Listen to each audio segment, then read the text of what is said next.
دولت اور زندگی۔ ایک بادشاہ نے اپنی رعایا پر ظلم کر کر بہت سا خزانہ جمع کر لیا اور اسے شہر سے باہر ایک جنگل میں خفیہ غار میں چھپا دیا۔ غار کے دروازے کی 2 چابیاں تھیں، ایک بادشاہ کے پاس اور دوسری اس کے وزیر کے پاس تھی۔ ان 2 کے علاوہ کسی کو اس غار کا پتہ نہیں تھا۔ ایک دن صبح کے وقت بادشاہ خزانہ دیکھنے کے لیے غار کی طرف گیا اور دروازہ کھول کر اندر داخل ہو گیا۔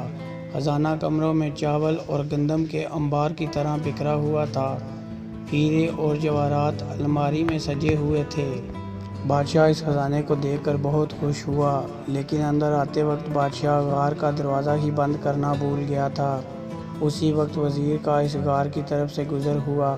وزیر نے جب خزانے کا دروازہ کھلا دیکھا تو حیران رہ گیا۔ وہ سمجھا کہ غلطی سے دروازہ کھلا رہ گیا ہے۔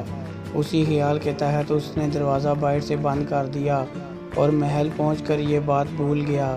جب بادشاہ ہیرے اور جواہرات کا معائنہ کرنے سے فارغ ہوا تو واپسی کا سوچا، لیکن جب وہ دروازے کی طرف پہنچا تو دیکھا کہ وہ تو بند تھا۔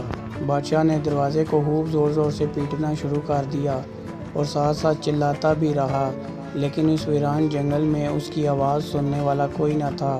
وہ واپس اپنے خزانے کی طرف گیا اور دل بہلانے کی کوشش کرنے لگا، لیکن بھوک اور پیاس کے ہاتھوں مجبور ہو کر وہ پھر دروازے کی طرف گیا۔ اس نے چیخنا چلانا شروع کر دیا اور پھر تھک ہار کر واپس جگہ پر آ گیا۔ بھوک اور پیاس کی شدت اتنی بڑھ گئی تھی کہ آخر وہ ہیروں سے بھیک مانگنے لگا۔ اے قیمتی پتھر، مجھے ایک وقت کا کھانا دے دو۔ اسے ایسے لگا جیسے وہ ہیرے اس کی سادگی پر زور زور سے ہنس رہے ہوں گے۔